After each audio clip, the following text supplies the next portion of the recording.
अस्सलाम वालेकुम। इस वीडियो में आप लोगों को 4 ऐसी रीज़न बताऊँगा जिसकी वजह से जो आपका कॉस्ट पर परचेज़ या कॉस्ट पर प्रोडक्ट हमेशा इंक्रीज़ रहता है फेसबुक एड्स में। और आप इन 4 रीज़न पे वर्क करते हैं, इसको आप इम्प्रूव करते हैं तो आपका जो कॉस्ट पर परचेज़ है वो आपकी डिक्रीज़ हो जाएगी। तो आपने इस वीडियो को एंड तक देखना है, कोई भी पॉइंट आपने मिस नहीं करना। अगर हम सबसे पहले बात करें तो हमारे पास आ जाता है ऑडियंस टारगेटिंग की। ऑडियंस जितने भी फेसबुक हमने प्रोवाइड की हुई है हमें फेसबुक ने, तो उन सब का जो रिज़ल्ट होता है वो हमेशा डिफरेंट होता है एक दूसरे से। हर इंटरेस्ट जो हम सेलेक्ट करते हैं उसका जो रिज़ल्ट होता है, किसी का चीप होता है, किसी का एक्सपेंसिव होता है। तो ये हमें टेस्टिंग करने के बाद ही पता चलता है। तो आपने जो है अपनी टेस्टिंग को कंटिन्यू रखना है कि आप जो है इंटरेस्ट अपने सेलेक्ट करते रहें, ताकि आपको वो विनिंग ऑडियंस मिल जाए जो कि आपको आपके बजट के अंदर रह के आपको रिज़ल्ट प्रोवाइड कर रही है। और इस तरह से हम देख लेंगे डेमोग्राफिक जो होता है वो हमेशा आपको एक्सपेंसिव पड़ता है इंटरेस्ट से।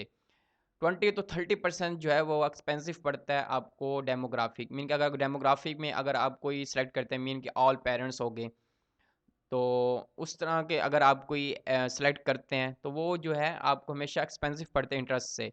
इंटरेस्ट आपको पता होगा कि इंटरेस्ट से रिलेटेड होता है कि उसमें सारे लोग आ जाते हैं जो कि इंटरेस्ट रखते हैं।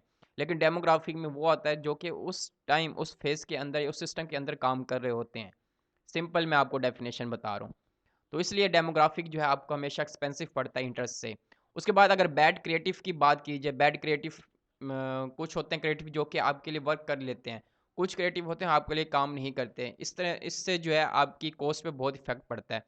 कुछ क्रिएटिव जो होते हैं उनका सीटीआर बहुत हाई होता है। सीटीआर हाई होने की वजह से जो है वो आपको जो रिजल्ट होता है वो चीप पड़ होते हैं। तो हमेशा आपने वो सेलेक्ट करना है जो कि जिसका सीटीआर हाई हो, सीटीआर हाई हो और आपको रिस्पॉन्स अच्छा दे रहा हो। तो ये सबसे बेस्ट इम्प्रूवमेंट है, या इसको आप इस तरह से इम्प्रूव कर सकते हैं कि आप जो गुड क्रिएटिव आपका होगा उसका सीटीआर आपने हमेशा ये देखना है कि किसका सीटीआर हाई आ रहा है। बैड क्रिएटिव ये होगा कि उसका बिल्कुल ही सीटीआर नहीं होगा। तो इससे जो है आपको कॉस्ट बहुत एक्सपेंसिव पड़ेगी, आपका सीपीसी हाई होगा, आपका सीपीएम हाई होगा। तो इस वजह से जो है आपने कोशिश करना है कि आपका सीटीआर जो है वो हाई रहे। उसके बाद अगर हम प्राइसिंग की बात करें तो ये इसमें जो है जो लोग हमारी वेबसाइट पे जाते हैं, सबसे पहले जो उन्हें प्रोडक्ट दिखता है वो वहीं से अगर बाउंस बैक कर जाते हैं, मीनिंग के वो अगर मिडल ऑफ द फनल जो होता है वेबसाइट का हमारा, मीन के एक तो व्यू कंटेंट हो गया, उसके व्यू कंटेंट करने के बाद जो ऐड कार्ड करते हैं वो उनको, तो वहाँ वो जो प्राइस की वजह से जो बाउंस बैक हो जाते हैं, तो उसके सबसे रीज़न यही प्राइस ही होता है कि जो आपका प्रोडक्ट है, कुछ ऑडियंस होते हैं वो अफ़ोर्ड कर लेते हैं आपके प्राइस को, कुछ होते हैं वो नहीं कर सकते, इस वजह से भी वो बाउंस बैक हो जाते हैं।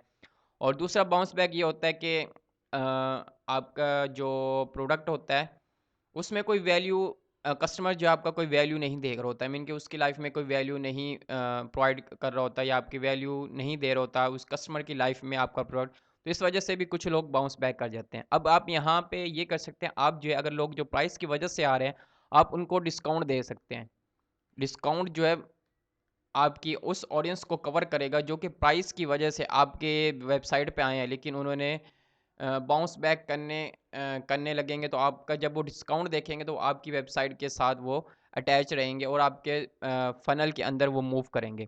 मीन के पहले आपने ऑडियंस टारगेटिंग की, उसके बाद बैड क्रिएटिव या गुड क्रिएटिव, ये आपको डिपेंड करता है। अब उसके बाद जो सीटीआर हाई होगा, आपकी वेबसाइट पर लोग आ रहे होंगे, तो अब वो जो है सबसे पहले जो आपकी वेबसाइट पे जाएगा वो डिस्काउंट वगैरह प्राइसिंग की वजह से वो जो है जिसके लिए हाई होगी वो बाउंस बैक करेगा, या फिर और रीज़न हो सकती है जिसकी वजह से वो बाउंस बैक कर सकता है कि उससे कोई ट्रस्ट नहीं आया उस पे। मीनिंग आपने टेस्टिमोनियल वगैरह उसमें रखने हैं, आपने उस पे कस्टमर रिव्यूज़ हो गए।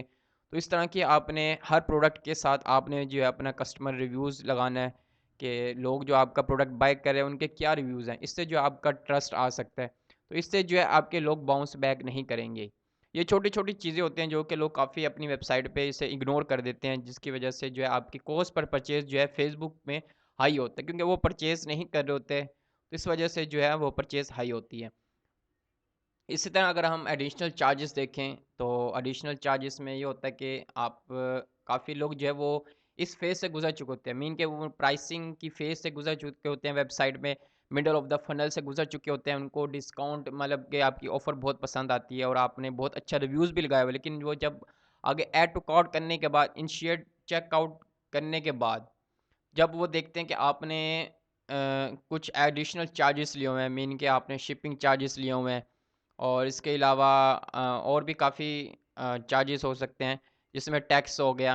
तो इस तरह के जो होते हैं, तो ये लोगों में मतलब कि काफ़ी प्रॉब्लम्स आती हैं कि वो इन जो एडिशनल चार्जेस होते हैं ना, उससे वो दूर भागते हैं, मीन कि वो ये पे नहीं करना चाहते। तो आपने कोशिश करना है, आपने उनको हमेशा फ्री शिपिंग देनी है।